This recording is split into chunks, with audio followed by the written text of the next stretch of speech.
I distinctly heard my heart beating. Thump, thump, thump, thump. It was beating calmly and smoothly. As it was, what was happening wasn't the reality for 70 bank envelopes who were taken hostage by this crazy masked jerk, but as if it was footage from a hot action movie. The woman who lay next to me with her hands behind her back was moaning pitifully. Judging by the uniform and the shoulder patches, she was a bank guard. I was impressed with my self-control.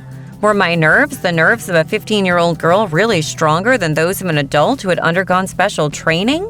But there was no time to think about it. I got up on my feet skillfully and took off my dress in one motion, leaving just my underwear on.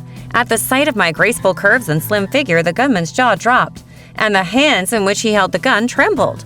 Meanwhile, I slowly approached him, smiling coquettishly and swaying my hips. I heard his heavy, noisy breathing and felt the smell of strong cigarettes. The next second, I knocked the robber out with a powerful kick in the jaw with my heel. 10 years of martial arts turned out to be really useful in that moment.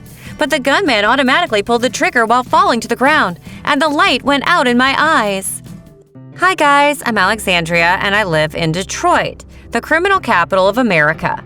You're probably already covered with goosebumps from the beginning of my story. Yes, my life is like an action movie. Sometimes a thriller, sometimes a soap opera, and sometimes a fairy tale, which is hard to believe for those who don't know me well, and only for people who believe in their dreams, kindness, love, and miracles. The truthfulness of my story is beyond doubt. If you're that kind of person, leave a like and be sure to subscribe to the MSP channel. There are so many like-minded people looking forward to the next life-changing videos. I woke up in the hospital.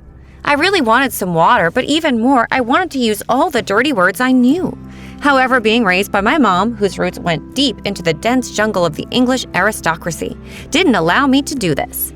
I always wondered how my pedantic and sophisticated mom could fall in love with my dad, a sturdy and blunt warrior, a U.S. Navy officer. It seems that I inherited all the best features of my parents. From my mother, I got a slender figure, perfect facial features, aristocratic manners, and a sense of style. My father, along with his genes, gave me a powerful intellect, stamina, and physical endurance, and the ability to control my body and fight like a tigress, and also a virtuosity with any type of military weapon. I feel like if circumstances forced me to drive a tank or fly a military aircraft, I would have done it no worse than a specialist in a uniform. But wait, I got distracted by sentiments. Damn it, how did I manage to catch this stray bullet? From my numb and bandaged side, I realized that the fight with the robber resulted in a disgraceful wound for me. Disgraceful because I miscalculated, and such miscalculations could have cost me my life. Meanwhile, a doctor entered the room with a handsome, broad-shouldered guy in an armed forces uniform. From the chevrons, I understood that he was a captain. And I got so lost in admiration of his military bearing and physique that I couldn't look away, and our eyes met. Blushing and embarrassedly lowering my long eyelashes, I got angry with myself for this childish reaction. Well, where's my glorified self-control? Meanwhile, the doctor spoke to me. Alexandra, you got off easy. You just have a minor scratch. The bullet went right through. Nothing threatens your life, and you can go home today. And take the bandage off by yourself in a couple of days, said the doctor, measuring my blood pressure. And then he turned to the guy in the uniform. Captain Rogers, you can talk to the patient. There's no medical reason not to. Oh my God, his last name was just like my favorite character from the Marvel Comics, Captain America. This superhero was a perfect man for me, and that was my crush. I was very sad at the thought that I would never meet this perfection in real life. Therefore, I preferred solitude and arrogantly refused all the guys who showed interest in me and invited me on dates. And believe me, I had more than enough worshippers. 1, 2, 3. I quickly counted to myself to calm down my enraged and ready to jump out heart. If this handsome man's name is Steven, then I'll definitely marry him. This thought annoyed me even more. I silently cursed and called myself a half-wit idiot. What kind of nonsense is going through my head today? I'm probably affected by the nervous shock from what happened at the bank. Meanwhile, the captain spoke to me in a low, velvety voice, from which a wave of warm and pleasant goosebumps spread throughout my body. Brave Alexandra, today you showed courage and ingenuity and disarmed a man who was unbeatable for a whole division of bank security. Only an extraordinary girl is capable of such a thing. The leadership of the U.S. Air Force, represented by me, expresses its admiration and gratitude. At these words, I deeply blushed again and broke into a stupid, unnatural smile. Meanwhile, the guy in the uniform continued. "We've been looking for a girl like you for a long time to complete a difficult task. You're perfect for this role in every way, but for this dangerous and difficult operation, you'll have to move to New York for a while. Are you ready?" "To serve the interests of America is a great honor for me. I accept your offer, Captain Rogers," I murmured, still trying to fully comprehend what was happening. It felt like a dream, and I pinched my arm to wake up. "You can call me Steve. Moreover, we have to work together," the captain replied with a smile. And at that moment, my heart completely sank into my boots, and a wedding march played in my head. Imagine, his name was Stephen Rogers!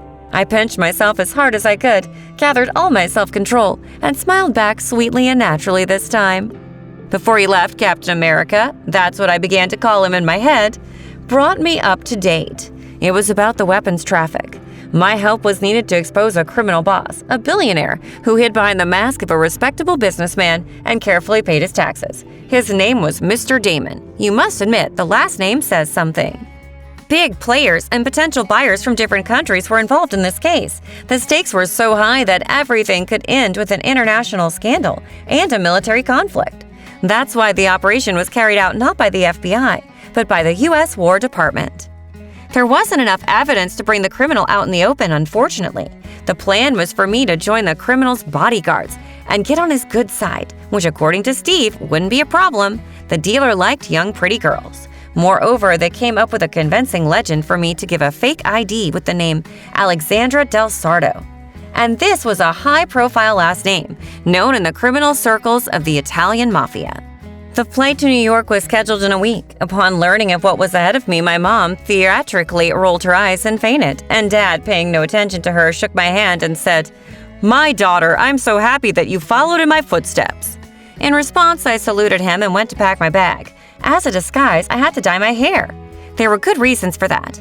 My lingerie parade in front of the bank robber and a brilliant kickboxing combat technique were recorded by surveillance cameras, and this video was all over the news. So I was recognized on the streets, and an army of fans was waiting for me near the school and my home.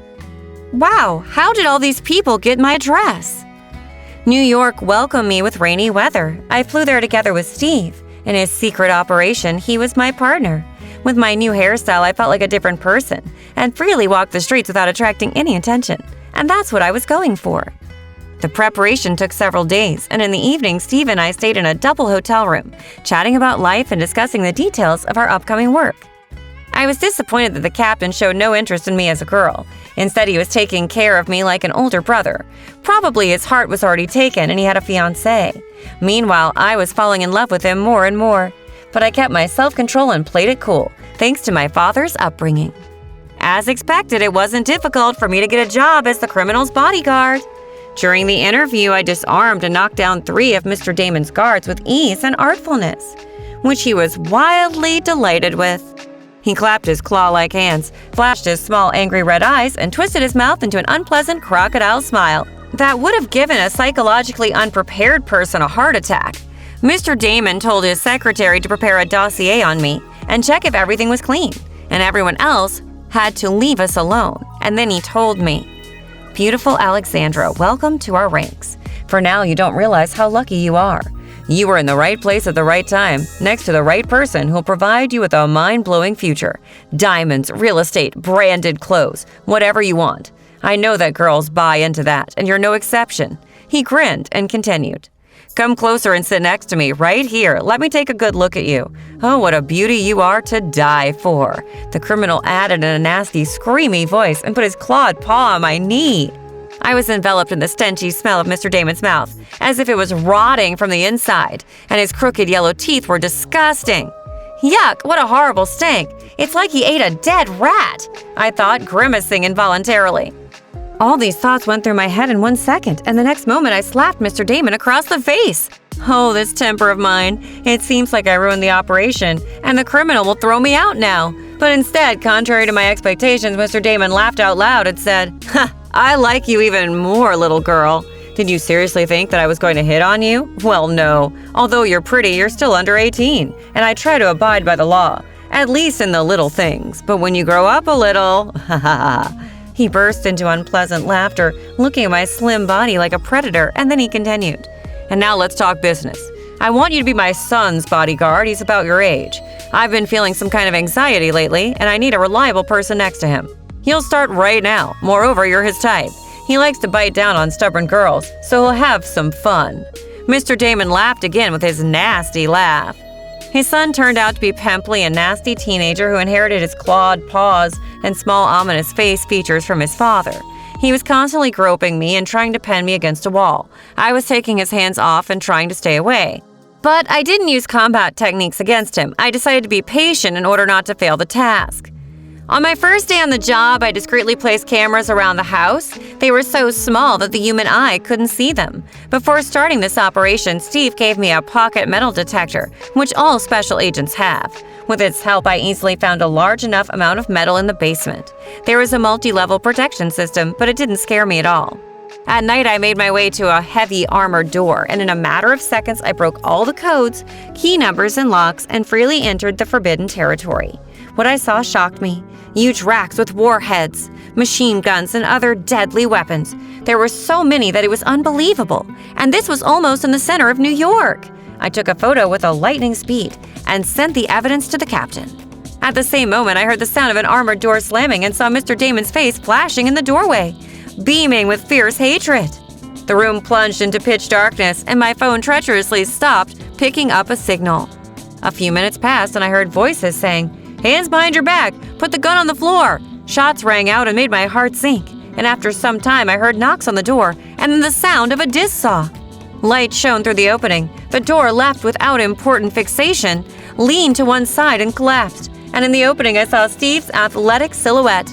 My captain picked me up in his arms, carefully examined my body for any injuries, and then sighed in relief and whispered, "You're safe, my little girl. I would have died if anything had happened to you." I think you already guessed how this story ends. Mr. Damon was given a lifetime sentence for his deeds, and his son was sent to a juvenile prison colony. Steve and I got married the day I turned 18, and I also built a head-spinning career. I followed in the footsteps of my father and my husband, beating them in rank a few years later. I won't go into details. This is classified information, which I have no right to disclose.